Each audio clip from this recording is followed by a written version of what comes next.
All right, good evening, everyone, and welcome. This is the 27th edition of the Veru Symposium. My name's Steve Mulready. I'm the Dean of the Barney School of Business. I'm glad to have you here. We're hosting the symposium in the Wild Auditorium on the campus of the University of Hartford. And why am I saying that? Because we're also streaming this to an audience of about 150 people, and we want to welcome them to join us as well. I want to thank Dan Veru and his company, Palisade Capital, for their co-sponsorship of this event this evening. The Veru Symposium is our school's premier thought event, and it was founded in the early 1990s by Peter Veru in honor of his father, Theodore. And the topic tonight is a very timely one, De-Globalization and the Changing World Order. But before I turn over the program to Peter, I wanted to introduce a special guest who's a friend of the Veru family and beloved retired faculty member, Professor Emeritus Charles Kennedy.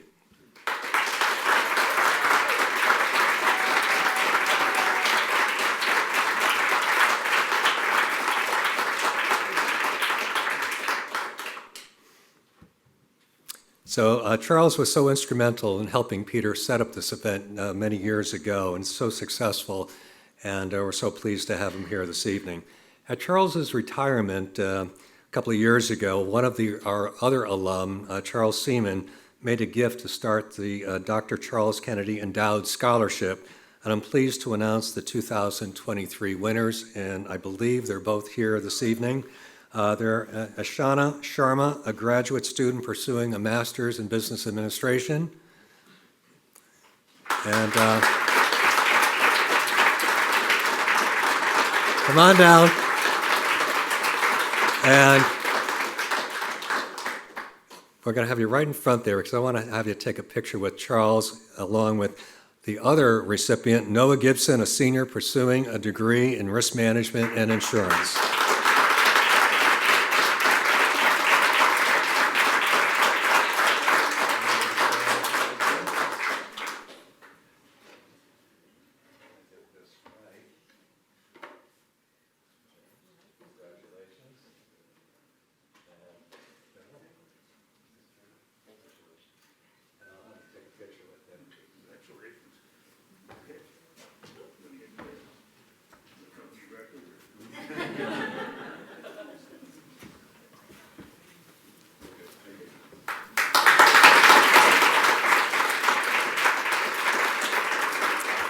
And while we're here with this group, I also wanted to present the 2023 winners of the FIRM Scholarship. And FIRM is one of the acronyms that we have. FIRM stands for Finance, Insurance, and Risk Management. And Noah Ramirez, a sophomore pursuing a degree in finance with a minor in computer science, is our first recipient. And right down there as well. And Jacqueline Anderson, a sophomore pursuing a degree in business analytics and managerial economics.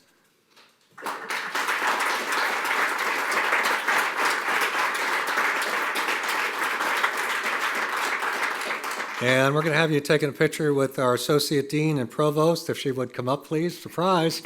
And have a picture taken on those two awards.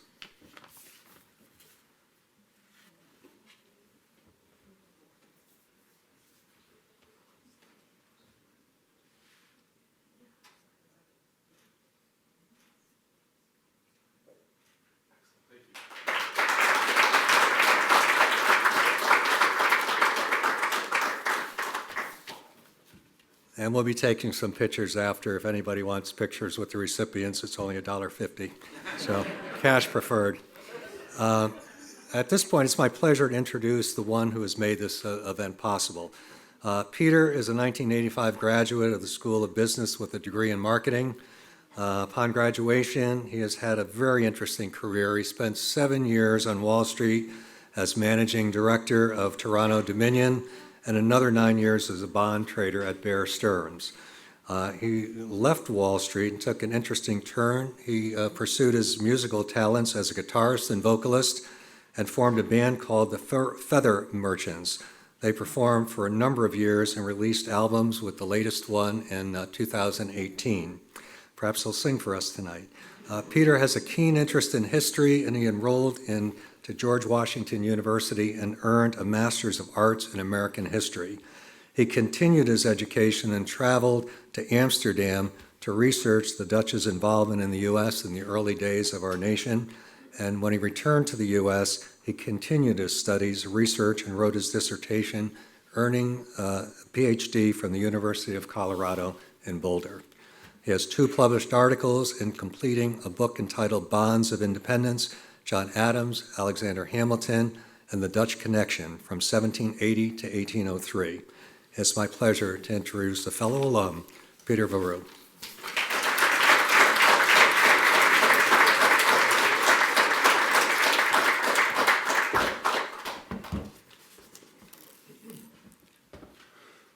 Thank you, Dean Mulready, or should I say Interim President Mulready.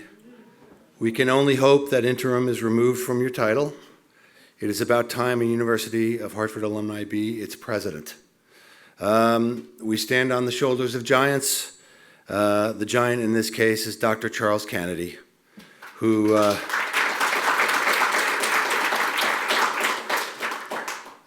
took this event from an intimate gathering at the 1876 Club and made it the signature event of the Barney School of Business. And we thank him, and we're thrilled to death that he's here tonight. This event does not happen without the efforts of some important people. Alex Corey has navigated some significant challenges over the years to make this event what it is, and we thank her.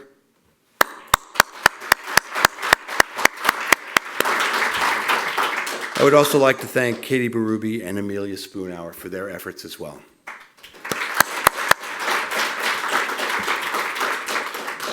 Okay, now we begin. The term globalization was first used by Harvard Business School marketing professor Theodore Levitt in a 1983 article in the Harvard Business Review.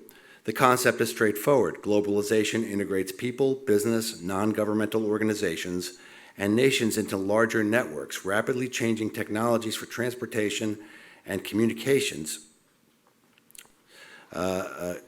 would continue to dissolve the barriers of time, distance, and ignorance that once complicated long-range relationships. Prices would lower and wages would rise. Food, steel, automobiles, cell phone service, and a host of other goods would all be cheaper. This would, in turn, lead to increased stability throughout the world.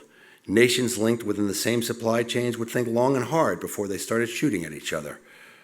Finally, authoritarian governments would see the quality of the lives of their people rise, which would make them less fearful and less oppressive. One world, one peace. Then came the 9/11 attacks on the World Trade Center and the Pentagon, the rise of an aggressive China, a pandemic, the invasion of Ukraine, and a potential invasion of Taiwan. Today, the theories behind globalization are very much being put to test. Let's see how we got here. The 19th century Atlantic economy was dominated by Great Britain. London managed a colonial system in Africa and Asia that supplied raw materials. Their system relied on the gold standard, the dominance of sea lanes, merchant shipping, and communications. At that time, they were the dominant player in capital markets, an industry they took over from the Dutch after the wars of the French Revolution. By the late 19th century, that all began to change. Under President William McKinley, the United States surpassed Great Britain in industrial production. To a large part of Europe, the United States was a beacon of opportunity and freedom. Steamships made easy to make the crossing, and industrial production only increased. The Spanish-American War placed the United States at the forefront of imperial powers. The annexation of Hawaii, combined with the modernization of the Navy, turned the Pacific Ocean into a great American lake. The open-door policy ensured non-discriminatory access to markets abroad. Singer Sewing Machine and Otis Elevator became global brands. Made in America became a phrase synonymous with quality. The American government placed a high premium on patent protection, which spurred innovation. The United States put on great expositions to show off their technological advances and the advances of American society in general. At one of those expositions, William McKinley was shot by an anarchist. This led to the ascension of Theodore Roosevelt, who, unlike his predecessors, believed he could do anything that wasn't specifically prohibited by the Constitution. He also believed, in a world of declining empires, that nature abhorred a vacuum. In an insalubrious deal, Roosevelt supported a rebellion in Panama in return for the rights to complete a canal on the Central American Isthmus. The Panama Canal cut 8,000 miles off the sailing distance from New York to San Francisco. He also waded into geopolitics by brokering a peace deal between Japan and Russia, becoming the first U.S. president to win the Nobel Prize. Roosevelt's successors continued these globalist policies. The world was indeed getting smaller. Anglo-American economic competition tilted towards the Americans when the onerous costs of World War I forced Great Britain to sell off its assets and ask the United States for aid. American companies filled the void created by the vacating British. Demand for war materials sent American companies to Cuba to increase sugar production, South America for beef, rubber in Sumatra, paper in Canada.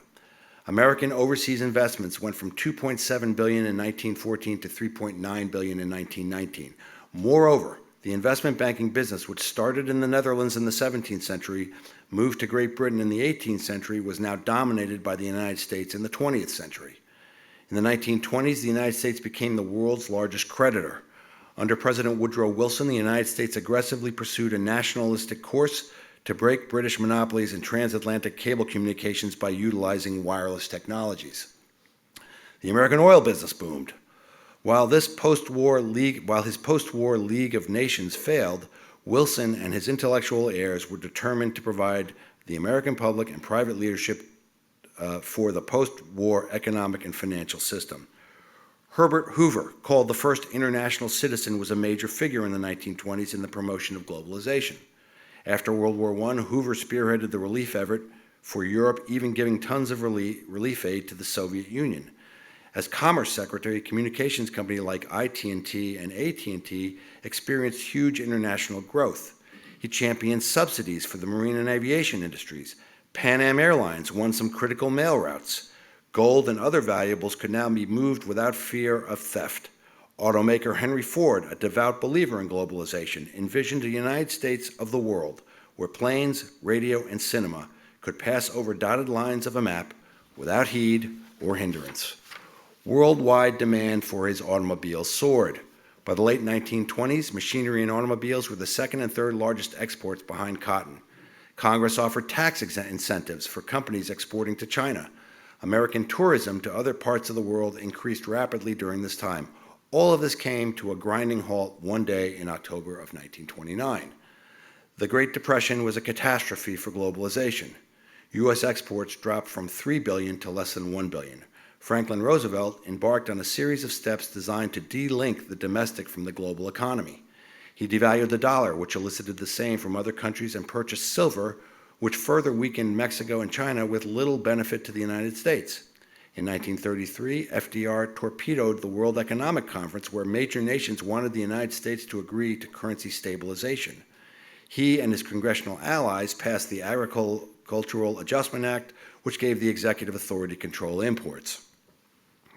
This pushed Japan towards economic nationalism. Japanese businesses, particularly silk, were eventually discouraged by American protectionism. They turned towards the military and the bureaucracy. Japan became a primary supplier to China, replacing the United States. The outlier was Germany. During the Great Depression, American businesses continued to do business with Nazi Germany, believing that open markets and binding ties of trade and finance would mitigate political problems. As it turned out, the outbreak of war in Europe and the attack on Pearl Harbor exposed the flaws of such unidimensional thinking. When Germany invaded Poland in 1939, the United States used the lure of aid to break the sterling pound block of the British Empire and make the dollar supreme. One of the main points of the Atlantic Charter of 1941 was to open the British Empire to American trade. World War II completed the decades-long changing of the guard of leadership of the world economy from Britain to the United States. FDR's protectionist policies during the Great Depression had caused friction between him and the American businesses hoping to expand overseas. That friction disappeared overnight when the war started. The U.S. government and American business were about to embark on a new era of cooperation, particularly in the defense industry, aimed at defeating fascism. Never had science and technology played a more important role in war and eventually peace. Atomic energy, radar, the mass production of penicillin, all had major peacetime applications. The first computers and transistors were invented during the war. Out of 60 different minerals used during the war, 27 of them came from foreign sources. Aviation perhaps benefited the most. Boeing was on the verge of bankruptcy before the war with less than 2,000 employees. During the war, the number grew to nearly 45,000. The B-17 and the B-29 were two of the outstanding aircraft of the war. After the war, the B-29 became the Pan Am 377, the Stratocruiser, which was soon eclipsed by the 707. Boeing, Douglas, and Lockheed came to dominate the rapidly expanding world market for aviation after the war. It was magazine magnate Henry Luce who advanced the vision of the American century after the Allies prevailed. He said, "The vision of America as the principal guarantor of freedom of the seas, the vision of America as the dynamic leader of world trade, has within it the possibilities of such enormous human progress as to stagger the imagination." Luce urged Americans to send abroad its engineers, scientists, doctors, filmmakers, makers of entertainment, developers of airlines, builders of roads, teachers and educators to transform the world. Luce's rhetoric sounded like that of the 1990s, but he was advancing these ideas in the 1950s. He urged Americans to be creative. They must participate in a worldwide capital expansion of a sort that will link our industries, our finances, and our markets directly with every country in the world. FDR was a firm believer in the United Nations. The framers of the UN system understood that economic cooperation was imperative to avoid the kind of instability and want that had led to the Second World War. Several specialized agencies appeared, designed to link the post-war world order. UNESCO's mission was to democratize knowledge, education, and culture. The World Meteorological Organization, International Atomic Energy Agency, the International Maritime Organization, and the World Intellectual Property Agency were all organizations designed to foster global cooperation on important issues. At Bretton Woods, New Hampshire, the nations met to establish the International Monetary Fund, or IMF, aimed at development. Wartime multilateral dreams of a united, stable global economy supervised by international institutions gradually fell by the wayside, under attack by the competition between two budding superpowers. The Cold War had begun. Soviet machinations to alter the balance of power in Europe produced the American policy of intervention. Many parts of Europe, devastated by the war, needed rebuilding, and the U.S. policy to deal with this was aid. The Marshall Plan, which delivered $13 billion in aid, was designed to ease the devastation of the war and to solidify the anti-communist bloc. For Asia, there was no Marshall Plan, although aid was provided. As for the private sector, American companies had relatively little interest in conquering Asian markets. The loss of China to communism, Mao's pact with Stalin, and the creation of NATO moved the United States into a more regionalist stance. The United States supported South Korea in a 2-year bloody stalemate with North Korea. In a course reversal on the issue of colonialism, the United States supported the French in Indochina. Dwight Eisenhower continued foreign assistance for anti-communist countries and quelled domestic protectionist legislation. He also championed the Interstate Highway Act, which allowed goods from the interior to move more easily and economically to get to the ports of entry. His Civil Aeronautics Administration established 3 transcontinental air corridors. The revolution in air travel became a reality when, in 1959, American Airlines offered transcontinental service between New York and Los Angeles. A few months later, Pan Am offered nonstop service from New York to Europe. Boeing gambled 25% of its net worth on the long-range passenger jet, the 707, with its Pratt & Whitney J57 jets, which halved flying time across the Atlantic. By the early 1970s, improvements in air travel made it possible for business to source suppliers and serve markets globally. In 1957, the number of revenue ton miles was 128.3 billion. By 1973, that number was 1.2 trillion.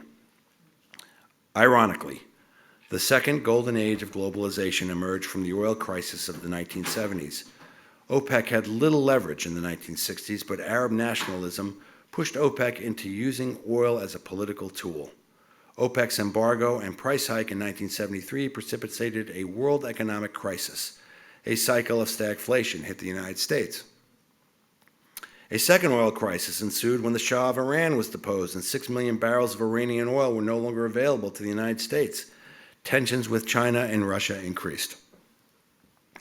With the election of Ronald Reagan in 1980, the priorities turned to free trade and a free world under American leadership. His agenda was to cut personal taxes, deregulate and privatize government service, and open foreign markets to trade and investment. The overseas flow of capital expanded rapidly. American manufacturing went abroad, led by the service industries, particularly financial services. The collapse of communism and the nearly half-century of superpower tension released the ideological, if not economic, forces of modern-day globalization. The centuries-long era of world conflict had given way to universal values of liberal democracies once and for all. At least that was the prevailing wisdom. Nation-states, UCLA public professor Kenichi Omhai wrote, "Are dinosaurs waiting to die?" Bill Clinton, in opposition to the labor union wing of his own party, voiced support for the consolidation of market democracy. Prices for goods dropped for Americans because of cheaper foreign labor. Millions in foreign countries where American factories were relocated were lifted out of poverty. But there were signs of trouble. Some foreign nations, Muslim countries in particular, resented the export of American culture through the exploding internet and sought to ban Hollywood entertainment. Human rights organizations questioned the working conditions in foreign countries with American factories. Child labor laws were being violated. Still, economists believe that these problems paled in comparison to the advantages of a globally integrated economy. In December of 2019, a cluster of patients in Wuhan, China, showed up to a local hospital with pneumonia-like symptoms. By late January, SARS-CoV-2 had arrived in the United States. The world's economies slowed to a trickle, and as of today, 6 million people have died, which includes 1 million Americans. The Chinese Communist Party, or CCP, became defensive over the virus's origins, and world public opinion turned against them. The CCP's own global survey showed that world opinion of China had not been this low since the Tiananmen Square crackdown. Any industry that relied heavily on human beings, such as clothing, came to a grinding halt. In an instant, the supply chain became strained and globalization became a liability. Americans became surprised to know that they were relying on China for PPE, antibiotics, vitamins, and other important goods. TikTok, a company partially owned by the CCP, is presently being scrutinized by a bipartisan congressional committee because of its access to Americans' private information. Before the 2022 Olympics in China, Vladimir Putin went to Beijing, presumably to discuss a potential invasion of Ukraine. President Xi of China did not object, and some political experts believe that Xi wanted to see how the West would react to such an invasion. China, it had long believed, had its own designs on Taiwan. Russia invaded Ukraine in a war that was supposed to last 2 weeks, but instead is in its second year with no end in sight. NATO responded to the crisis by flooding Ukraine with high-tech weapons. China and Russia have now formed an anti-West bloc designed to rid the East of American influence, and according to Xi, the relationship between Russia and China has no limits. The world has quite a situation on its hands. Are we in a temporary period of slowbalization, or is this the beginning of de-globalization? Tonight, we have some experts to help us get to the bottom of this.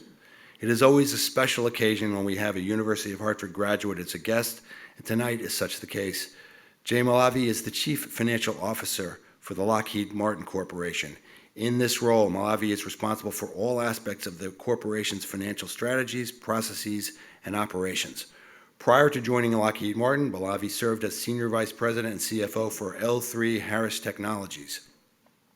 In this role, he was responsible for oversight for all aspects of finance and the corporate strategy and development functions. Malave earned a bachelor's degree in mathematics from the University of Connecticut. We won't hold that against you. A master's in accounting from the University of Hartford, and a Juris Doctor from the University of Connecticut School of Law. Also joining us is Jeannette Lowe, Managing Director of Policy Research at Strategas Securities. In this capacity, Ms. Lowe directs the firm's public policy research efforts and translates the impact that these policies will have on financial markets. The policy research team at Strategas has been consistently recognized as one of the top Washington policy research teams on Wall Street by Institutional Investor, including all 8 years Ms. Lowe has been a member of the team. She received her Bachelor of Arts degree in Political Science from the University of Richmond and her Master's of Arts degree in Political Science from Boston University. To moderate this discussion, we have Dan Veru. Dan is Palisade Capital Management's Chief Investment Officer and is co-chairman of Palisade's Board of Directors. As CIO, he oversees all of Palisade's investment strategy, is chairman of the ESG committee, and is a member of the investment and operating committees. Dan began his career at Drexel Burnham Lambert and Smith Barney, where he held various analytical positions. Prior to joining Palisade, he served as president of AWAD Asset Management, an investment management firm. Dan is a frequent guest of and contributor to CNBC, Bloomberg News, and Fox News, as well as various financial publications, and graduated from Franklin and Marshall College with a BA in Government and English, and serves on Franklin and Marshall's President's Council. Do not be alarmed. He looks and sounds quite a bit like me. Ladies and gentlemen, the stage is yours.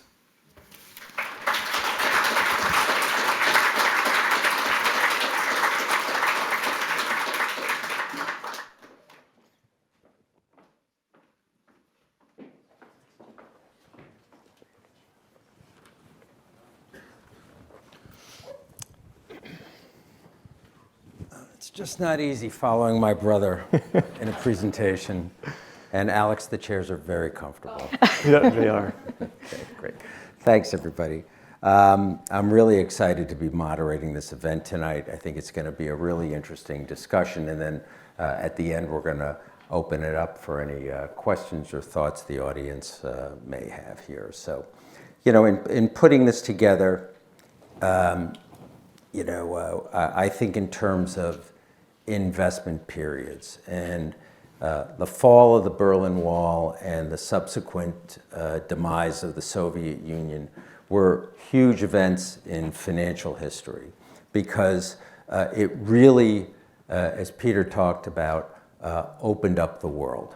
The defense budget dropped by 15% in the years that followed that period of time, and new technologies like the internet were just coming into their own, and that really set off a huge and powerful wave of moving supply chains abroad, reducing capital from manufacturing wherever possible, going from supply chains that were unreliable to truly just-in-time orientation, where products could be delivered into the manufacturing process with a moment's notice. But as Peter stated, the world became smaller, but if today's any different, it's certainly getting larger. A lot of things are changing right now, and I think we'll just get right into it and start our discussion today. And I'm going to first ask Jeannette a question. So you've identified the historic meeting between Xi Jinping and Vladimir Putin as a key turning point in East-West relations.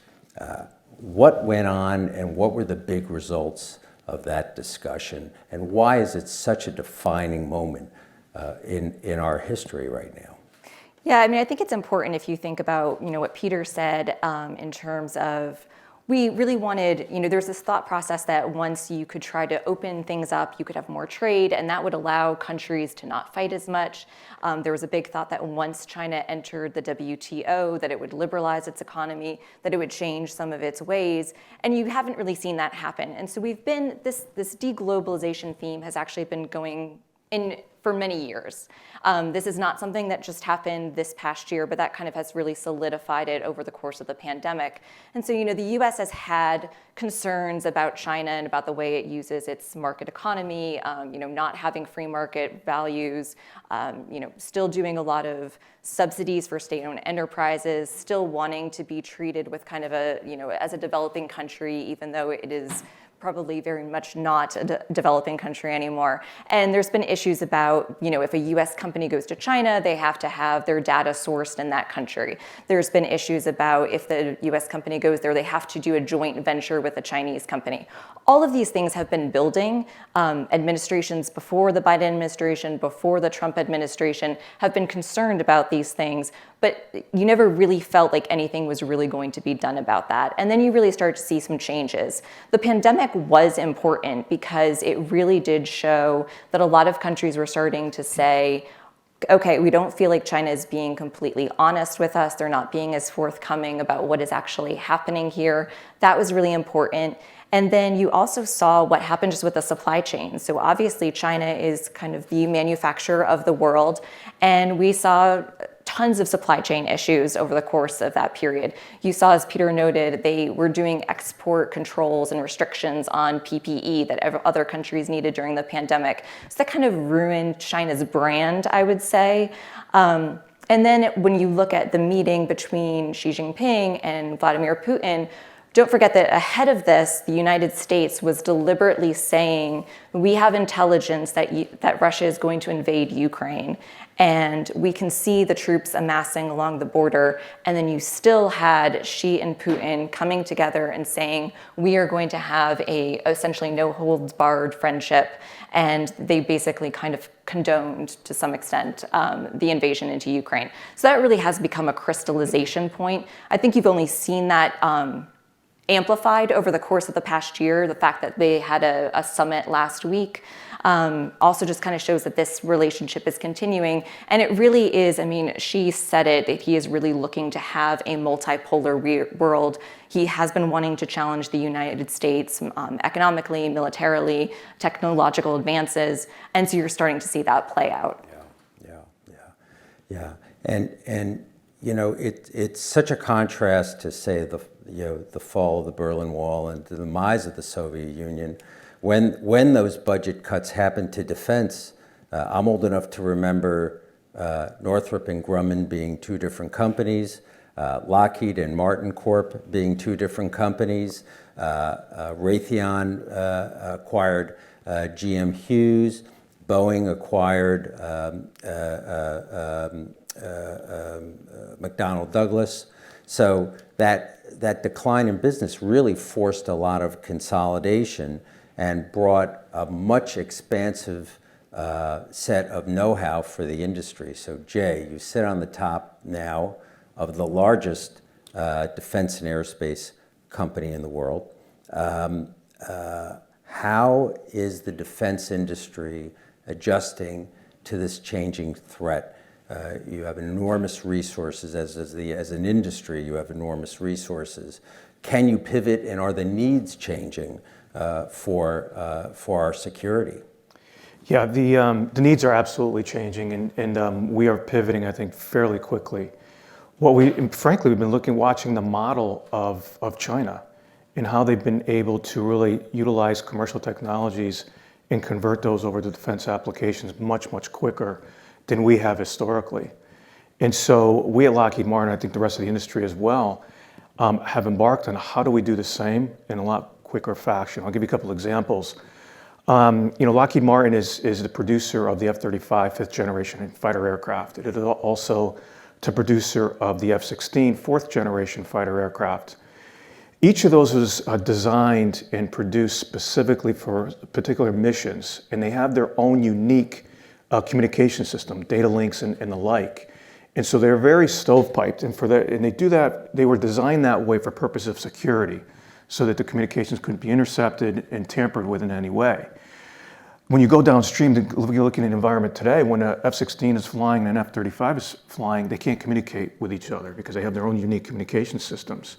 So what we've been doing is developing a way to get those to talk to each other, and we refer to that as essentially as a translator. We refer to it as a hybrid base station. But the way they would essentially communicate today is, as you collect information, it goes down to a ground station. That ground station takes the information, has to interpret it, process it, determine what it actually means, and then send it back up for a particular action. With what we've seen in our potential adversarial kind of environment, and what we've seen with commercial technologies is that we can bring these platforms together. We can do it in such a way where you can also process the information much, much quicker with the adoption of machine learning and artificial intelligence, and do it in such a way where you can process, you can take a look at significant amounts of information and data, determine what it is, determine whether or not an action needs to be taken with that information. And so we've seen that accelerate probably in the last, I would say, 5 years. And you see it in industry by industry over the last 20 years where just taking the Internet of Things and providing much more level of service to your consumer. It could be automobile. We've seen it in things like John Deere, machinery, farm equipment. They refer to themselves as an information technology company, not really a machinery company, because they provide services on how to farm the land. And so a lot of those same concepts are really being deployed now in defense. And so we see that pretty much each and every day. We're trying to provide a capability to our customer so that they can obtain information quicker, be able to process that information quicker, and determine whether action should be taken quicker, and if so, what that action should be, and whether or not that should be an effect delivered, both kinetic or non-kinetic effect, delivered at a much quicker speed than they've ever been able to do in the past. Now, you may ask, what does that necessarily mean? This is not an ethics court or discussion, so I know, but it does have, does create or present potentially an ethical dilemma. And the way these systems are being designed is that when you introduce these artificial intelligence concepts and the speed at which decision-making can be made now, none of these things will be left to machines to make from a decision. Ultimately, they will process information, they will provide courses of action recommendations, prioritization of different actions, but ultimately a human will make that decision if and when the situation is called for.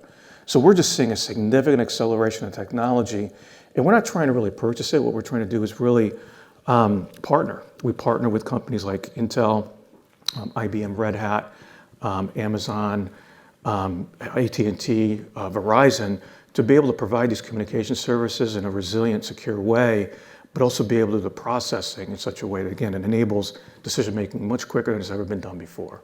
And that's a big change in the philosophy around the defense industry. Everything was built in such vertical silos. You never would outsource anything viewed as a mission-critical aspect like communications. Right. It's interesting. It's a great point, because a lot of these systems, when they're born in the classified area. Right. And those, by very nature, the information by which people can see is very limited. So you are limited to it's called compartmentalized. So you're compartmentalized to whatever it is you're providing in that particular mission. But I can't see what someone else might be doing on a related type of mission. And so that's something that we've had conversations with the Department of Defense to be able to open that up a little bit, at least within the Lockheed Martin programs that we're working on, to be able to see this program is doing this program is doing that. We want to link these two together and provide a better capability to our customer. Yeah, interesting, fascinating. You know, you can't have a discussion about supply chains without talking about the semiconductor industry. It really is at the nexus. I mean, it is the oil of the 21st century now, and you know, as a commodity.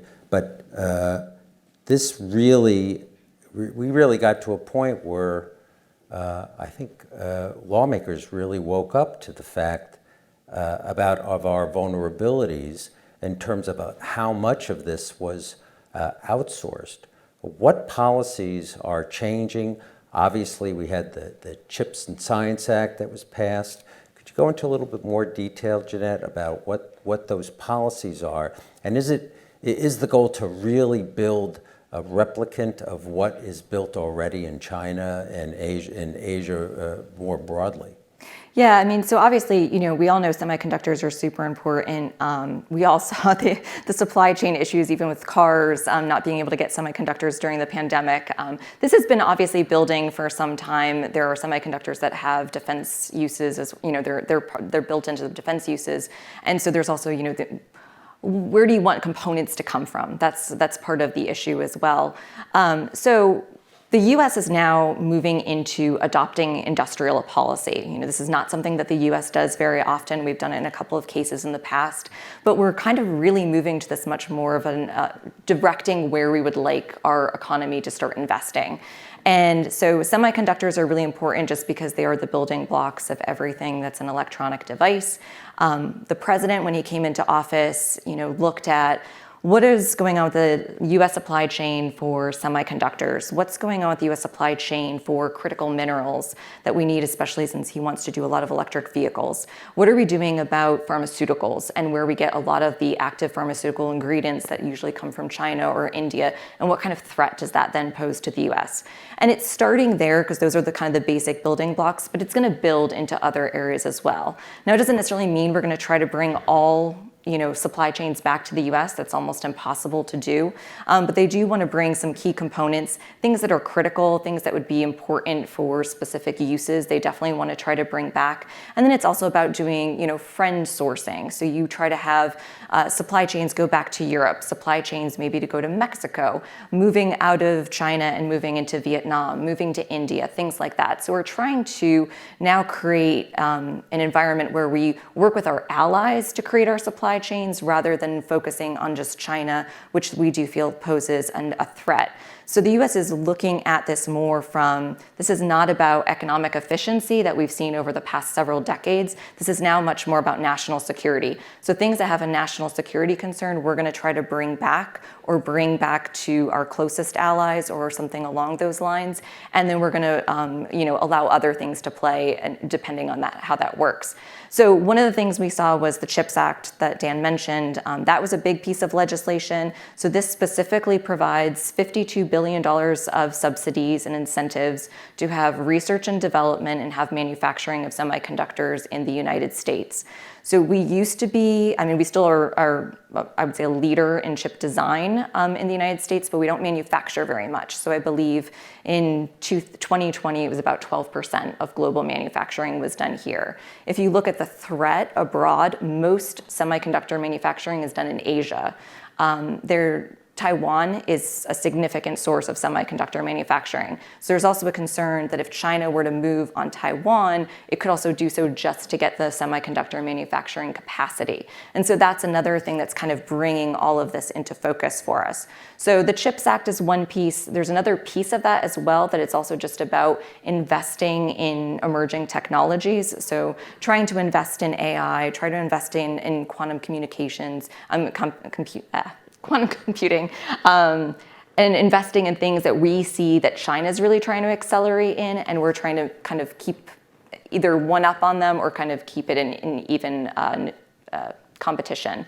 So I think that that's one piece. You also saw they had an infrastructure bill that was passed over the past 2 years, and we had this bill called the Inflation Reduction Act. So the infrastructure bill is to build up the infrastructure in the United States, also to use US materials in that building. So it's also kind of building into the idea of trying to, re-domesticate the US supply chain. Obviously building out that infrastructure then helps if now you're trying to build semiconductor facilities in upstate New York or in Arizona, things like that.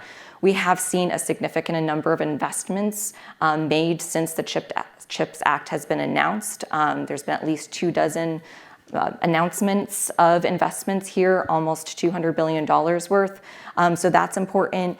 The Investment Reduction Act is trying to invest in having more green energy done in the United States, having electric vehicles done here, having the components done here. So all of that is kind of playing into this. And what I think is interesting too is that now that the US is doing it, and we probably will do it for a few other sectors as well, you're starting to see other countries do that as well. So now Europe is saying, okay, well, if the US is doing this, that means they might be cutting European companies out of the US market. So now we need to create maybe what they're trying to call the Green Deal industrial plan. So similar things where they're going to provide incentives to focus on building electric vehicles there, doing mining or production of critical minerals there, things like that. So you're starting to see other countries also now starting to look a little bit inwards, and the US has to play this role of you want to keep your allies aligned, right, but also build the domestic facilities and now try to figure out this new world that we're operating in.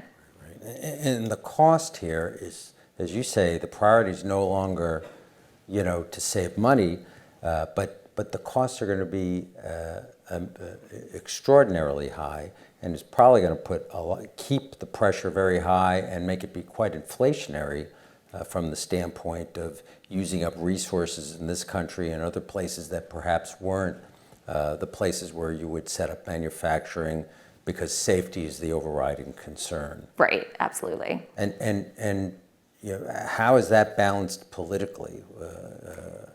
At this point? So I think it can be difficult. We're not thinking about the costs would be as high as what we've seen over the past year with inflation. That's a different set of circumstances.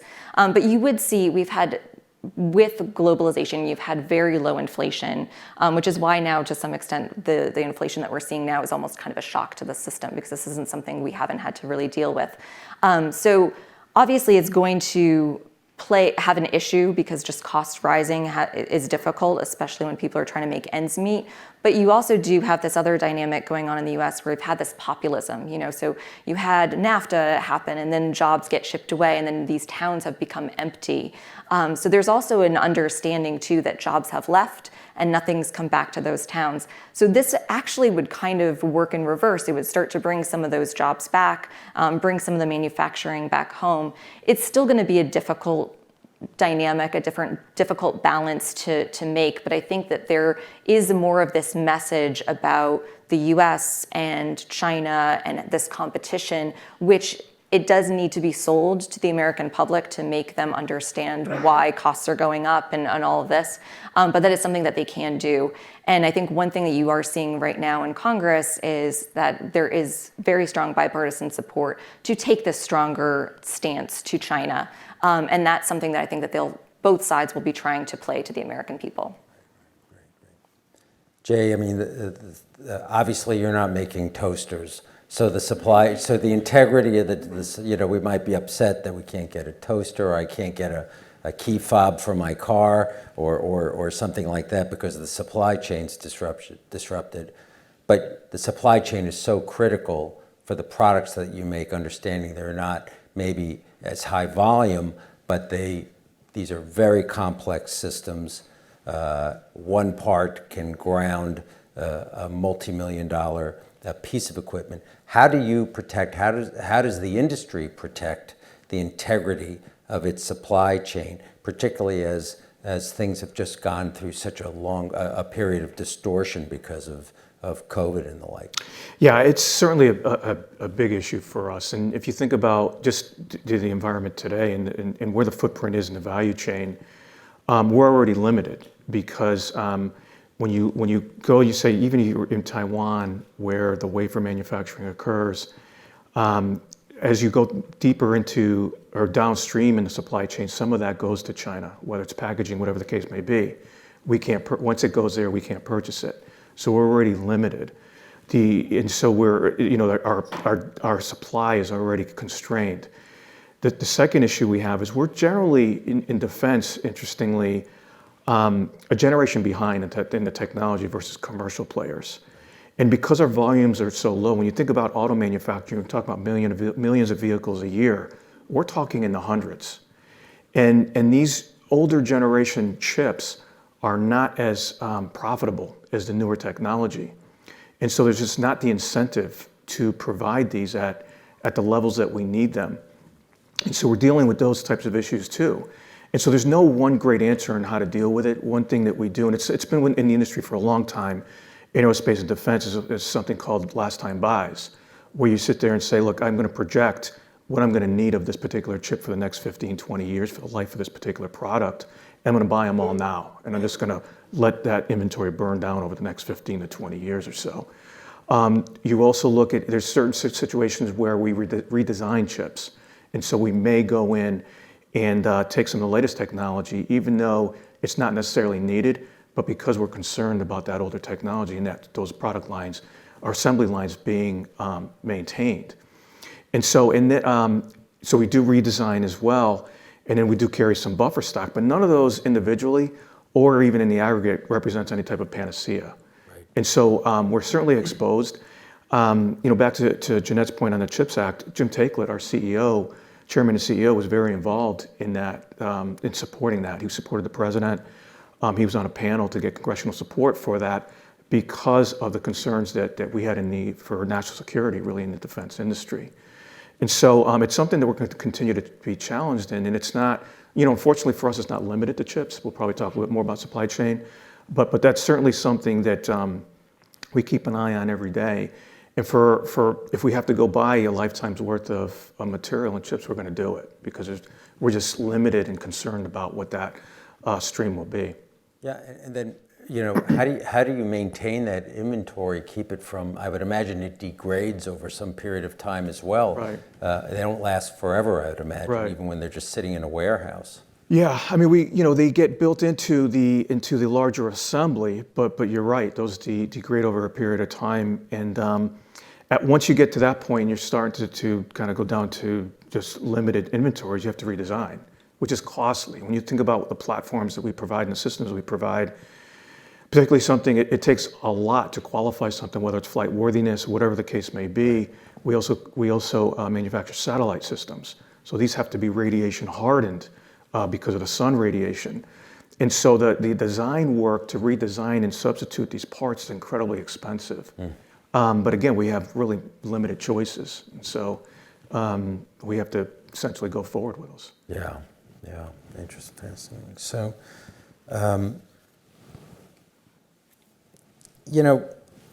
Jeanette, you touched on it. There's a lot of nice sounding phrases.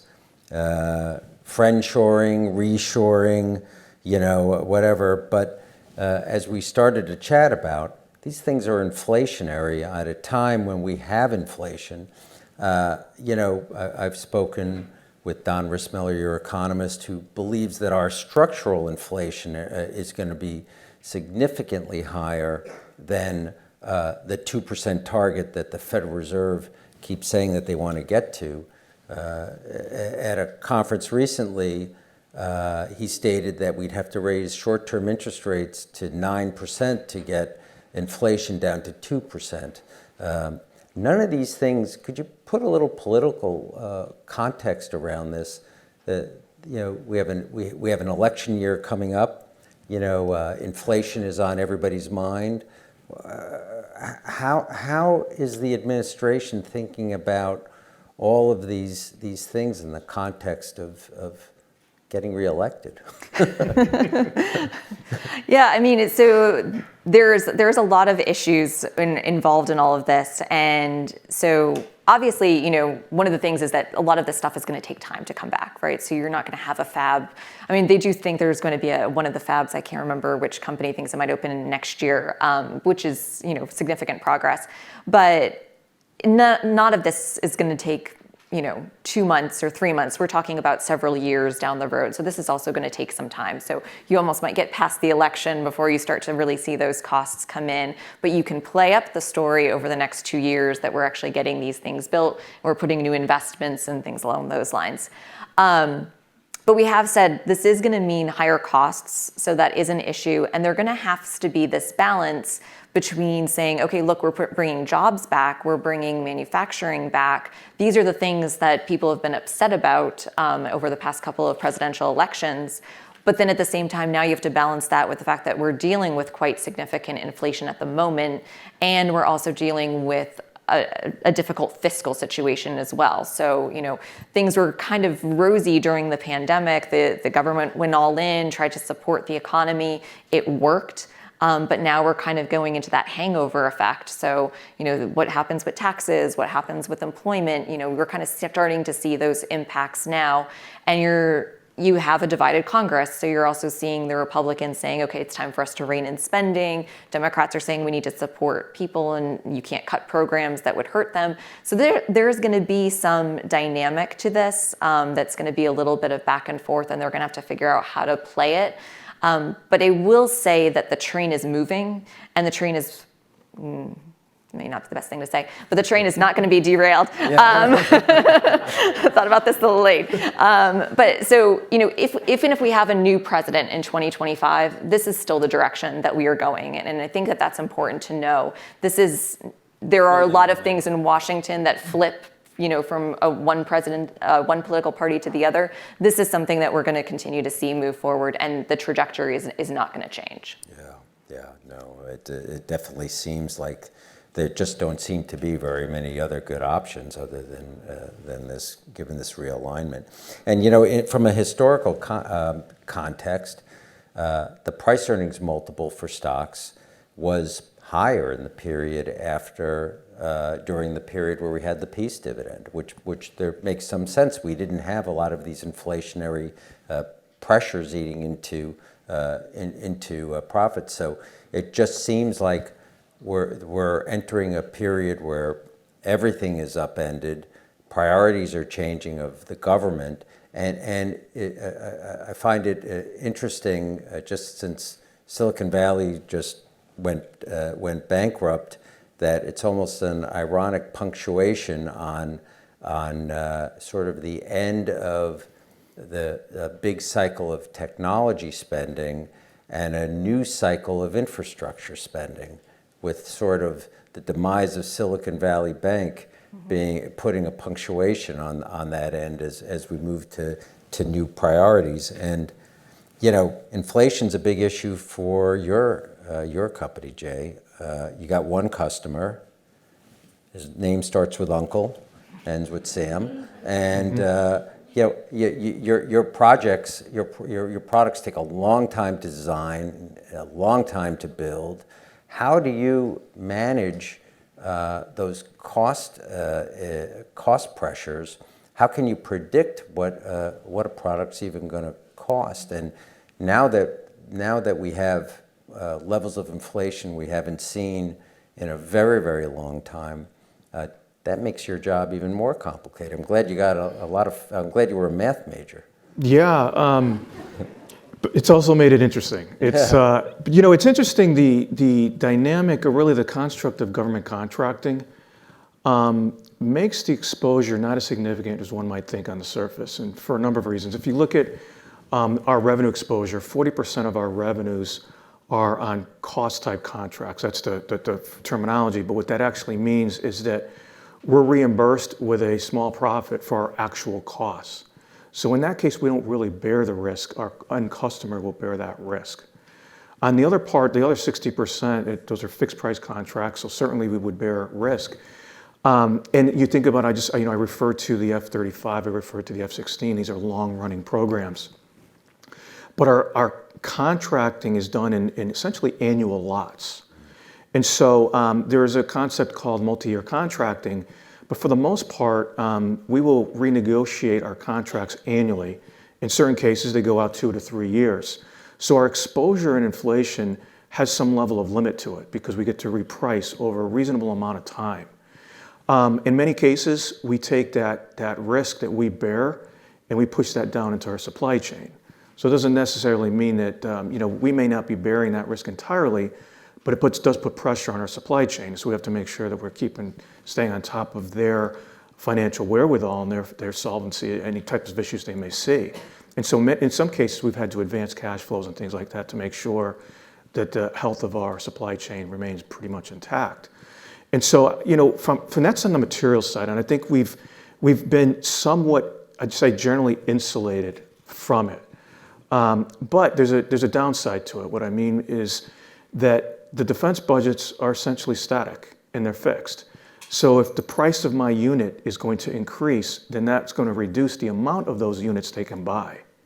And so it's not like I'm not going to be impacted. I am still going to be impacted because I'm not going to see the same volumes, which could have a downstream impact on my ability to reduce the cost on those units. So there's just knock-on effects to inflation. The other element that we have is labor inflation. That's been significantly higher than we thought. And that's something that we bear dollar for dollar in our fixed price contracts. We have to deal with that. We're fortunate at Lockheed Martin that we have a pretty robust product cost reduction program where we've been able to offset the impact of labor escalation with productivity improvements. But again, that's something that's year to year. It's not something it's automatic that you can depend on every year. So to the extent that we see this type of escalation on a long-term basis, that's certainly going to have an impact. It definitely will squeeze our margins. And as we meet with investors, that's may not be question number one every time we meet with them, but it's maybe question number 2 or 3. How are you dealing with inflation? What does this mean to your margin profile? How should I think about your business 3, 5, 10 years from now? And it's something that we have to continue to keep in front of us. It's not easy. Again, we may deal with the material inflation, but again, the downside impact here is that you're going to see an impact on your volume because the defense budget's not unlimited. Right. And are you limited in terms of, obviously you can't automate the way the auto industry can or something where you're making huge volumes, but I would imagine that perhaps pulling forward certain productivity programs might be something that's under consideration for you and the entire industry as you look to at least understand what your costs are. Maybe you can't predict them completely, but at least it takes that variability of rising wages out of the equation to a certain extent. I mean, there are a fair amount of advanced manufacturing techniques that do create a business case for us. Even at the low volumes, they do have a payback, and we're able to incorporate those and, as you say, accelerate them. Things like in 3D manufacturing, additive manufacturing is not really new, but what we're seeing is our ability to actually apply it and adopt it in very complex parts is new for us. And we're seeing some pretty significant cost savings by being able to do that. You think about just these metals whether they're casts or other forgings, and there's very intricate machining that has to be applied to those. If you can do that additively, it just reduces your costs significantly as well as your lead times. And so those are things that we continue to monitor and look for and figure out how we take cost out of the system as we're dealing with these cost pressures. Yeah, fascinating. What would you say is the one most important technological innovation that potentially can be adopted as a productivity enhancement tool? Is it 3D printing or 3D printing is a big opportunity for complex parts as well as larger structural parts. It's just, when you think about 3D, a lot of times it's like maybe tooling or very simple types of parts. If you can apply that to more sophisticated, more technologically advanced parts, it just opens up the cost reduction bucket so much more significant than we may have thought about in the past. So I'd say that's one area, again, that we're pretty focused on. Same thing as with robotics, automation. There's still, you see in the industry and manufacturing today, things like collaborative robots, and they help with torquing and things like that. But there's and drilling holes. But there are a lot of other applications that can be applied to those. And we are also engaging in something that we call determinative assembly, which, and a simple way of thinking about it is kind of pushing things down into the supply chain, but it's pushing them in the supply chain where they make the most sense, where you can gain the most efficiencies. An example of that is like just say like on an aircraft where you're talking drilling holes. Why wait to the final assembly when it comes to us to drill those holes when they can be done at that wing supplier? And what we found is while we took those processes completely out of our system, so it reduced our cost, intuitively sit there and say, well, all you did was transfer that cost over here. You didn't really reduce cost. But what we're finding is the cost it took to do that, including that added value add, it didn't cost any more. They were able to build it and build the efficiencies in because there's the best place to do it. And so the cost reduction that we're seeing actually drops through to the final product. And so we're seeing just continued, just again, I'd call it, we're talking before about insourcing, resourcing, and chips and things like that. I wouldn't discount American ingenuity. It's just amazing. It's an amazing machine that just continues to evolve, and it's just very impressive. Yeah. I mean, every time a door closes, two other ones open up. Right. And just thinking back to a company that we worked with on the banking side back in the late 80s, a company we were chatting about before. It then was called DRS Technologies. Diagnostic Retrieval Systems back then became DRS Technologies. They had the foresight to raise a lot of capital just before the wall fell and the dissolution of the Soviet Union. And they were a small cap company, but had they not raised the money that they raised when they did it, they would have most definitely gone out of business. Nonetheless, their stock dropped 80% from where it was before the wall fell, and then afterwards when those budget cuts were real. But from an ingenuity standpoint, they had the capital to go out and consolidate and buy a whole bunch of different companies and sold the company 15 years later for $5 billion to Finmeccanica, the Italian defense company, and it's since been reconstituted as a public company again.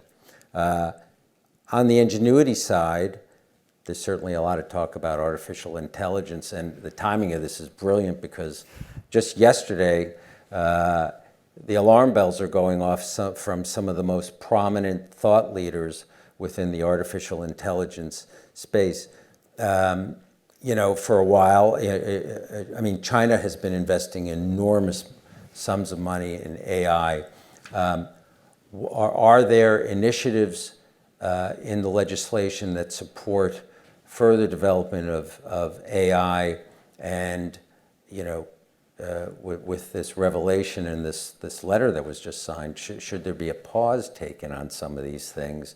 Certainly lawmakers, I think, are completely ill-equipped to make a determination on the ethics around artificial intelligence when it's really such a new area. Yeah, this is, as you said, this is going to be one of those competition areas where the U.S. is going to try to invest a lot, and China is also investing a great deal. So the CHIPS Act did provide some funding to invest in it. I don't necessarily see more funding yet coming for the industry. I think they'll probably try to see where things go before they would try to put more money in, because again, we're kind of in this little bit tighter fiscal environment right now. The U.S. is probably, as policymakers, not going to do much to try to, force a pause or anything like that on the AI industry. You can maybe see that if you were looking at something in Europe happening, but even Europe was building out an AI bill, and now they have to kind of change it just because of, what ChatGPT is kind of bringing to the table. So it's a very difficult policy question, just because I think you can see, even from some recent hearings, lawmakers may not have the depth of understanding of some of these tech issues to really know how to write policy to then adapt to it. So I think this might actually have to come from the business side and the tech side to mold it as it goes forward. I think it'll be a little bit tough to see anything kind of coming out of DC. But I don't know if that would actually be the case, because some players are obviously, I think, just going to go full steam ahead, while others are going to call for a pause. They can't decide what to do with TikTok right. yet. And certainly artificial intelligence is not going to be an area I would imagine that there's a lot of thought leaders in Congress on at this point. That's interesting.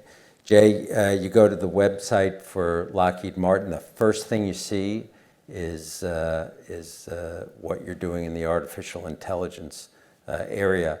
For this audience, could you talk about how that's being integrated into your systems and products? Yeah, I touched on it a little bit before.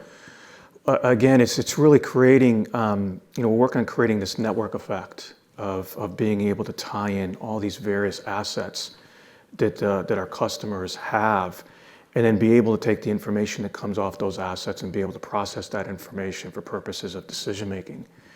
And so that is a significant, very large endeavor. And you hear these things that, in alphabet soup is defense. I mean, it's like acronym, it's like everything is about acronyms, but you hear this thing called JADC2, and it's Joint All-Domain Command and Control. And it's really exactly what I just talked about. If we talk internationally, they talk about multi-domain operations. At Lockheed Martin, we call it JADO, Joint All-Domain Operations. I can do this for like an hour if you want. But and so it's just development really of again being able to, when you think about it, again, it's really adopting these commercial technologies, bring them into defense applications, and doing it for purposes of decision making more efficiently and more efficient use of existing assets as well as future assets. And I mentioned that we're the producer of the F-35 aircraft. There's situation, or you can envision a future where an F-35 manned aircraft is being accompanied by 2 drones on the right and the left of it that are providing specific mission or making that aircraft even more capable than it's today, that are collaborating with that manned aircraft, but doing it in such a way where they're independent. They're independent thinkers, those vehicles. And they're providing specific support for that aircraft in some form. We also have, and this is something, see Ed Beyer here, Ed and I worked together for many years at United Technologies as well to now at Lockheed Martin. Sikorsky Aircraft had been performing a lot of research around this. And you think about, we just demonstrated over the past few months the ability to operate a Black Hawk helicopter autonomously. And you wouldn't necessarily see that aircraft being utilized in a combat type of environment autonomously, but you could see it being utilized in a supply support, logistical type of support, where they're providing supplies to wherever those need to be provided. And they're just basically being utilized as utility trucks back and forth and being done autonomously behind the scenes. And so there's many, many areas like that where you can see, again, just a more efficient use of the assets, doing it in such a way where you don't put human life at risk, and also providing the capability faster to our customers. I think you mentioned, both you and Jeannette, there's these ethical questions, and as I mentioned earlier, the way we're designing these systems is such that they have guardrails where they don't cross these ethical barriers. Those ethical barriers were decisions that would be made by a human. But that doesn't necessarily mean that an adversary will go beyond that. So those are things that, when you think about this long term, you see this as an area that's somewhat ripe for type of, treaty treatment, to be honest with you. It's that significant. For me, it's actually quite worrisome. Yeah. Because you just don't know how an adversary might use that technology. Yeah. Wow, a lot of issues to think about there. We'd be remiss without all these things require very smart people. And we hear this all the time, and I know aerospace and defense supports a lot of STEM programs, but I'll start with you, Jeannette. What is the government doing to help in the skills gap area? We can't get our visa issues solved. I didn't see anything in any of the bills passed that were specifically targeted towards supporting education programs and in the skills that we need to accomplish this enormous technological investment that needs to be made. Yeah, there are some provisions for workforce development, but these things can be very difficult, especially when you're talking about a federal government trying to then implement them down into different industries and across different states and things like that. So that can be very difficult. I think what the one thing that they are trying to do is they're trying to encourage businesses to then create linkages. So with like maybe a nearby university to create that skills gap and have them teach a course, maybe on semiconductor manufacturing or engineering or things like that, to start to build those linkages where it makes the most sense and where the industry can have a more direct conversation as to what the needs might be and change it, whereas the government would be a little too cumbersome to try to do that. So I think that is going to be one of the ways that they're going to try to do it, but there is a labor supply issue that, we do need more skilled workers for some of these very specific jobs that we don't have right now. And we have to kind of figure out how to push that in that direction and figure out how to make that happen a little bit more quickly than it probably normally would. Yeah. Jay, you touched on labor being a big issue. I imagine within that, it's engineers, software engineers, people with specific skills and talent. What do you do as a company to help ease with that? How do you support young people getting these skills? We write a lot of checks. Write a lot of checks, yeah. But so certainly, obviously, benefits and wages. A company like, we're fortunate, I'd say, Ed and I, to work for a company like Lockheed Martin because for us, the experience is much more than certainly, say, compensation or so. And we have people in our organization who've been with the company for 30, 35, 40, 45 years. And there's something special about that when you have people with that level of longevity with the company. So we do some pretty good things with our people. Besides pay them well, we treat them well. And the issue, I would say, though, it's not limited to really engineering skills. What we found in the industry, it's also manufacturing skills. During COVID, and we've never really, frankly, have fully recovered from that. Last year, we had to shift the schedule in our programs, the F-35 program, the F-16 program, the CH-53 program at Sikorsky. We had to move those program schedules, delay those schedules by about a year on average, those programs, and that's not coming back. Once you move the supply chain, the entire value chain to the right, it's never coming back. And what we found is, we talked about microelectronics, but it's not limited to that. In certain of these platforms, structural providers, component providers, were just as challenged as microelectronic suppliers. And they were having very difficult time staffing because they had a certain level of retirements. And the people they replaced them with just didn't have the same level of proficiency. So when you're talking about volumes, and at most maybe 1,000, you're talking in the hundreds. When you're putting together these components, particularly structural components, it's as much an art as it is a science. And it takes people 10, 20, 30 years to really perfect that. And when you bring people into the organization who have 6-month experience, that's a significant step back. And so when we looked at our delays that we saw last year into this year, it really wasn't microelectronic driven. It was really these large structural components that were driving it. And again, as I mentioned, we won't recover that anytime soon. And so we're just as focused on the hourly labor as we are on the higher advanced technical skills and bringing those in. I didn't know that. Wow, amazing. Well, the kabuki dance of the budget is about to begin, or it's beginning. It's not on a terribly optimistic footing right now since the president hasn't spoken with the speaker for over a month now, since their first meeting.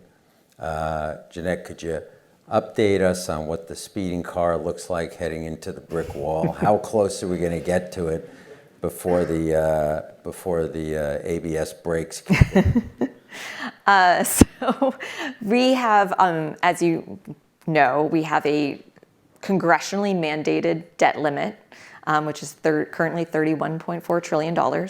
We have already passed that limit. And so, we're allowed to go up to that limit, and then it needs to be raised for for the government to issue new debt to fund the government. So we have passed that deadline already, or that threshold, in January. So now the Treasury Department uses what they call extraordinary measures, and they kind of use the money that they have to make sure that we do not default on the US debt. 2011 was a very key debt ceiling fight. It was incredibly acrimonious. It impacted the markets. It ended up being that we had a $2 trillion spending cut, which then also hit, the stock market because they're now having to price in for a significant pullback in the economy and lower economic growth. So what we're looking at is that we could see a situation that is similar today. And so if you think about it, we have divided government again, just like we did back then. One of the other things that you look at is, the long-term spending trajectory for the federal government is about 20% of GDP, particularly after we're coming out of the pandemic and how much fiscal stimulus we've provided, we're at 24%. So right now there is this push, especially among Republicans in Congress, to say we are spent too much money, we need to really pull this back, and so we are going to use the debt limit as the way that we are going to get those cuts because we are in divided government, we can't do it on our own. So this is what we're setting up as a fight for later this summer. The US is not going to default, so we will come to a solution. It's just that we usually do it a week or 2 weeks before the deadline actually hits, and so it's going to look like this train wreck is coming, and we'll see if the automatic stopping mechanism might be in place. But we do think that there's going to be a fight about doing spending cuts or not doing spending cuts. What's interesting though is you do also have this other overlay that we have a banking industry issue. We don't necessarily know if we've seen the end of kind of some of the issues within the banking industry and stresses on banks, and if we could see future bank failures. So that's going to be another level that's going to play into this. So we are anticipating some volatility in Washington, D.C. That's going to impact the financial markets that as we move forward. But we do anticipate that something will get done. It's just about how it gets done. And one of the things that, if you want to watch Congress, one of the things that we'd say is that the House needs to pass a bill. So, it doesn't really matter if Speaker McCarthy is speaking to President Biden. What really needs to happen is that the House needs to pass a bill and show that they are willing to cut spending to get something done. If they cannot do that, then they don't have leverage in the negotiation. And so then the president can say, okay, well, we'll just wait all the way up until the deadline, and then we'll see if you guys really want to play default. So that's what you kind of want to watch for to see if we actually get something coming out of the House of Representatives, again, if you're Congress watchers. But then if you see that, then you can actually see a negotiation. But again, this is going to be something that is going to probably be acrimonious. It's going to be a fight over the next couple of months, and it's probably going to go down to the wire as it usually does in DC. And what are the prospects of a bill coming out of the House at this stage? It's tough right now. So Congress has a very tight split. So Republicans only have a 5-seat majority, and there's different opinions within the Republican caucus. So they have to figure out, some people want more cuts, some people want less, and right now they have not come to an agreement. You could see something like what they would call a short-term debt ceiling increase, which would mean that they might move it through the end of December and say, okay, we'll add, just making up numbers, we'll add another $10 billion, and it's not going to be that much, in debt. But then you would need, a similar amount of spending cuts at the same time. Now, obviously, $10 billion is ginormous. But what I'm saying is that you could have a small amount of debt to get you through the end of the year, and you could have small cuts. So you would not be looking at something like $2 trillion like we saw in 2011. You might be looking at, 600 billion or something like that. So you'd have something smaller that you could play with, and then you'd get to another deadline, but then we'd play the whole game again. But then that also means that it just shows we're not going to default. Ultimately, we will find a solution. It just depends on what it looks like. So it's really not a fight about whether or not we're going to pay our bills. It's a fight about how much fiscal austerity we're going to try to impose into the process at the same time. Jay, as a CFO, that doesn't sound like a great outcome. The uncertainty of passing small little bills. How do you make long-range plans for Lockheed Martin, or how does any CFO recommend to the board what the spending plans should be? It's incredibly disruptive. Every year we deal essentially for the past 10 years or so with a continuing resolution, which that in and of itself it's paralyzing to the acquisition machine within the DoD, and then ultimately the impact of the defense industry. And just with continuing resolutions, you can't start new programs, nor can you fund other programs at a higher level than you did versus the prior year. And so it bogs the whole system down. The whole system, they're just reticent to go release funds. When you're dealing with now a situation like this, which could be dealing with other austerity measures, there's competing, discussions going on, because on the one hand, you have the DoD who's saying, we have these new capabilities that we need to invest in. And the way we're going to fund those is by divesting assets that have outlived their useful purpose. But you have members of Congress who say we want those to continue. And so we want to continue to fund those. Certain districts. And so, right. And so how do you do that when you now potentially may be looking austerity? I think the DoD has done a pretty good job of living within an environment where they expect some level of affordability issues. And so I think that they've been prudent as far as, look, I need to reduce my sustainment costs on these older platforms that wouldn't be useful anyway, any type of event, so that I can afford these new capabilities to protect the national defense. And so there has to be kind of a reckoning, a reconciliation of that question. And the Congress, on the one hand, if they want to reduce cost, that's fine, but then they're going to have to live with what the DoD is recommending as far as, their mantra has been divest to invest, Yep. which again is another way of just saying addition by subtraction was not a bad answer. And so they're prepared. I think the DoD is prepared to deal with that, deal with some level of austerity. But back to your question, it just calls into question how much you invest in certain capabilities on our own if you're not sure those capabilities are going to be required going forward. Yeah. So it just introduces a whole level of uncertainty on our side on what we should be investing in, just in terms of company-funded investment. Yeah. And so, you don't know which programs may continue. They may decide that they want to discontinue certain programs. You have to plan for resources to make sure they're resourced. And yes, you might be reimbursed for the cost that you've incurred, but still, that's an opportunity cost that you could have dealt with, could have been focused on something different in your business. And so, you have to make bets, unfortunately, living in this dynamic world and a lot of ambiguity. We just ultimately have to decide what we think is more likely to be funded than not. Yeah, yeah.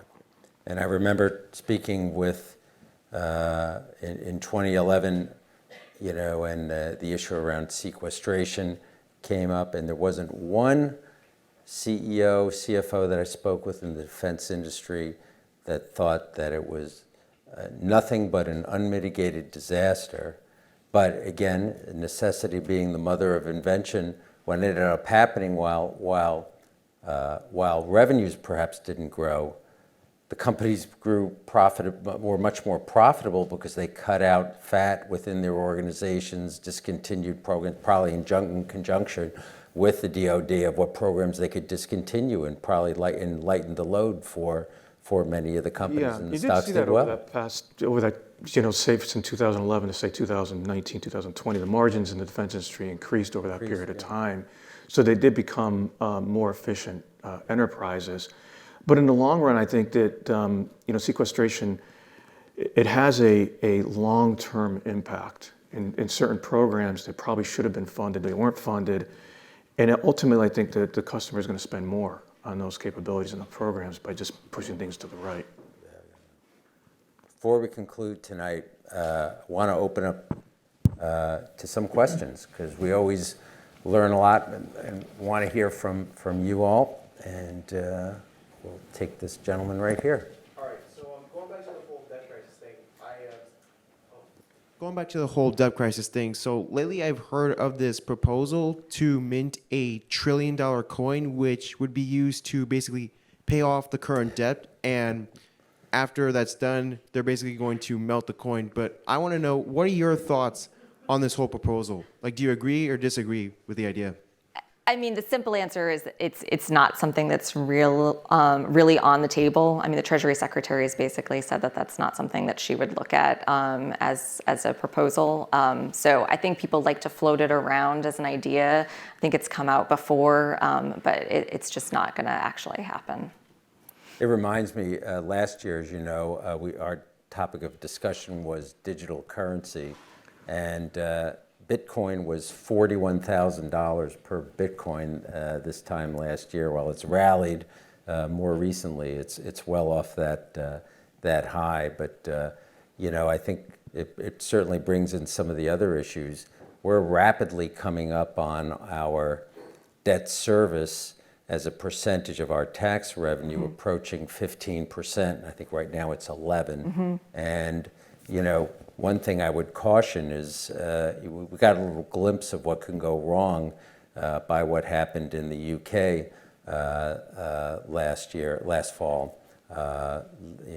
Bond vigilantes had an opinion on the budget, and the Prime Minister lost her prime ministership, and the Chancellor of the Exchequer got shown the door as well. So some of these things could be more automatic if they're not dealt with.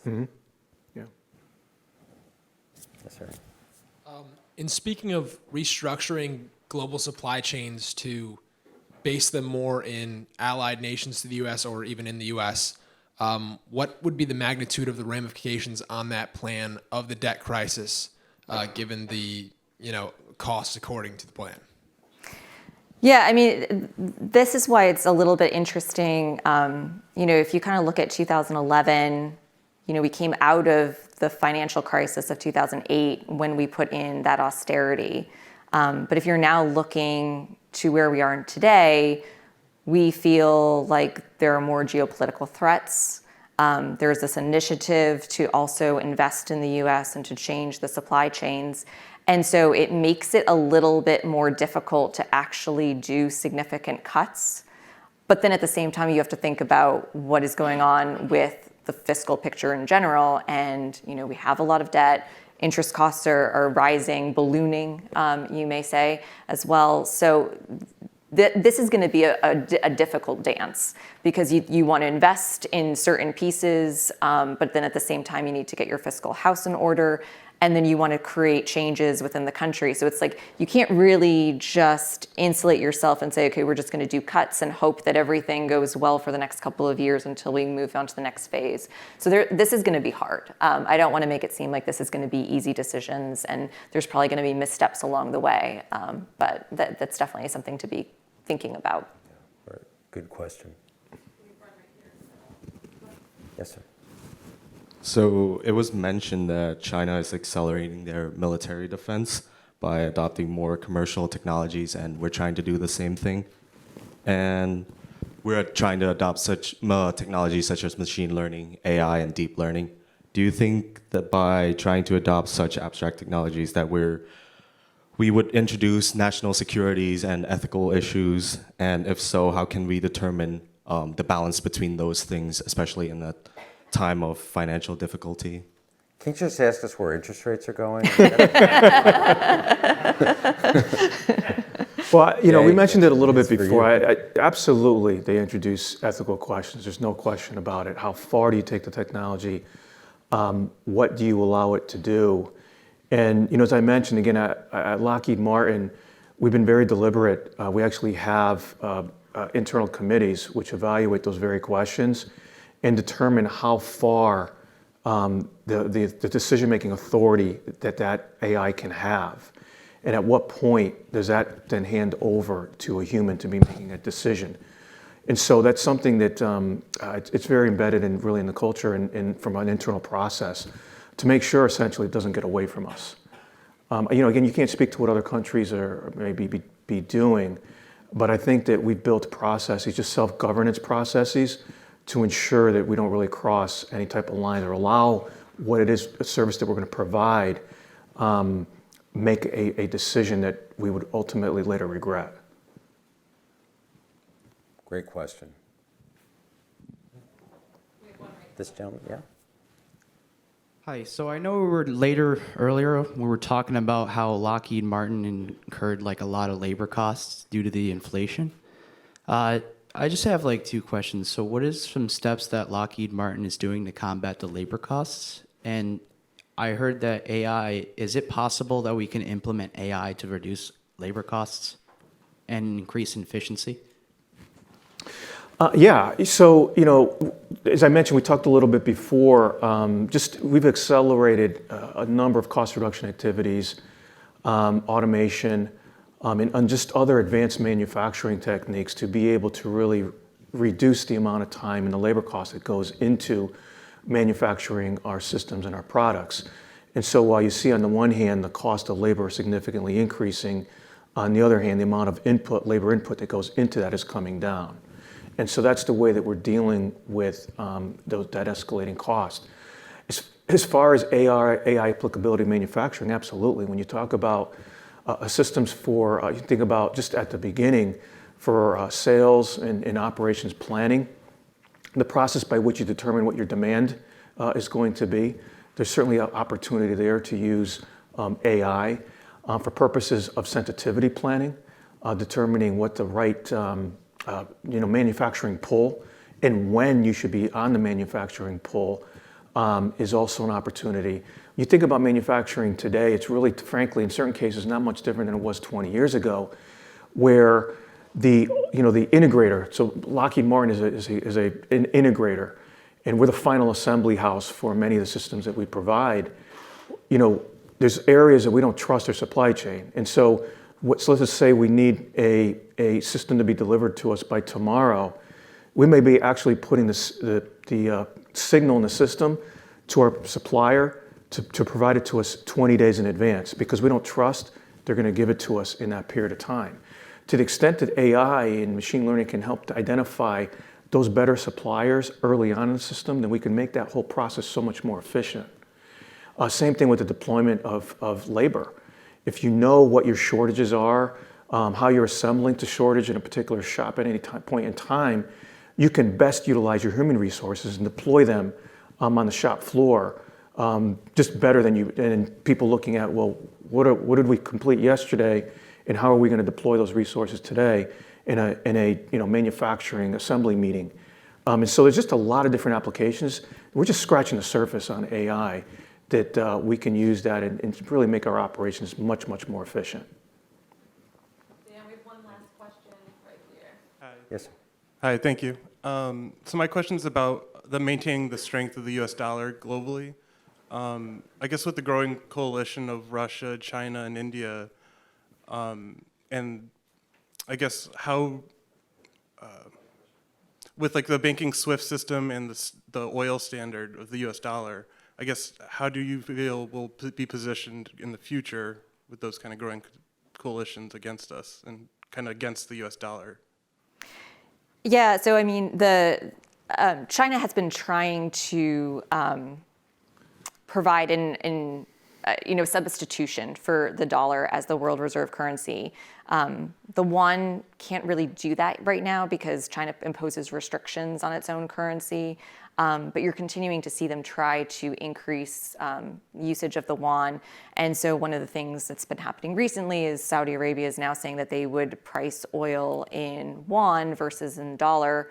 That's important because, we had this deal with Saudi Arabia that we would provide security guarantees. They would price their oil in dollars. That's now changing.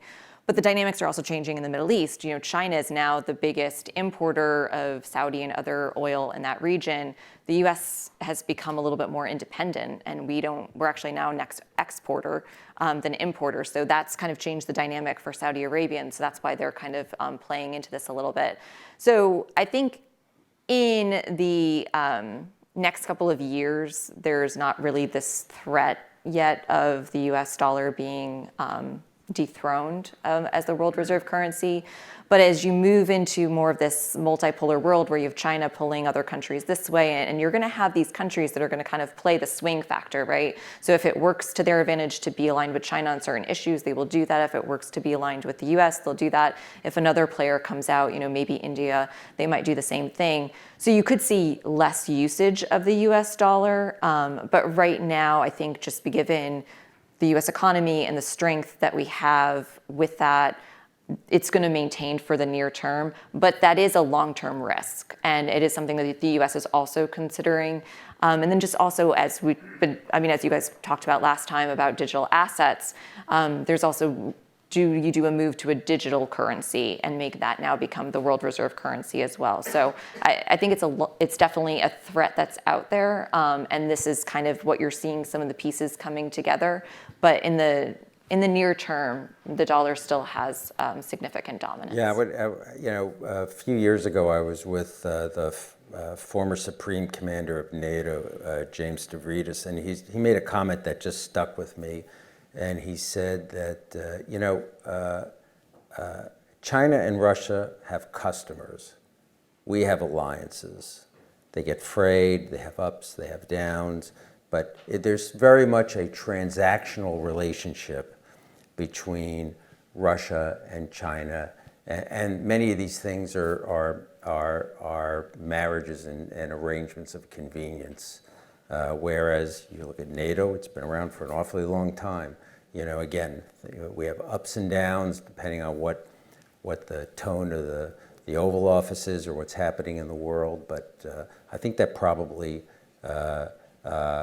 keeps the dollar somewhat as a formidable force as a currency. With that said, we're at extra innings if you look at reserve currencies. The average reserve currency historically lasted 90 years, and we're at year 100 now. So the likelihood, again, things are always changing. You just got to focus on those things that truly matter. Dan, I think Dr. Kennedy has a question. Dr. Kennedy, you have a question, sir. I seek the collective wisdom of the panel for a former student of mine, Dr. Veru. Yes. As he moves away from his current focus on specialized public finance of the United States during the Confederation and the early national period, and begins its magnum opus, a history of world business. Would you recommend, or do you think that de-globalization merits a chapter, or like the McKinsey Global Institute, many of their writers think what? It's just a slight degree of change, and it won't have a permanent impact on the evolution of business. That's I guess nobody wants to take that, so I think these things move in cycles. I think this is a new cycle. Do we know for sure where it's all going to ultimately win out? I don't know, but the pendulum perhaps moved too far to one side of supply chains that were everywhere. We're definitely moving from just in time to just in case. I'll leave you with one final thing. There was a European policymaker during one of the European debt crises. There's been so many, where he said, "Well, it's a crisis, but it's not serious." And I think that's a good place to end. You close one door and you open two others. Every action, what do you think you learn in political science, and Jeannette and I were both have degrees in that. There's always a cause and effect, and the effect oftentimes creates new opportunities. And that's certainly what I look for as an investor. I know that's what Jeannette does when she thinks about policy, and Jay is obviously trying to position Lockheed Martin in the best way possible. So this was a fantastic discussion. Jay, Jeannette, thank you so much, and give a round of applause for them.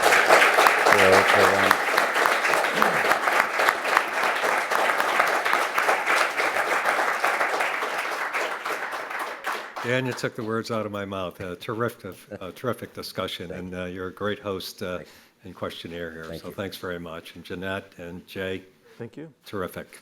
And it's good to hear from you again, our esteemed professor here. Absolutely. And Peter, what a great subject you brought to us. So we look forward to what you bring us next year. For those that are in the auditorium here today. We are having a reception in the Auerbach building at the Stanley Black & Decker Commons, and we welcome all of you. And thanks for coming.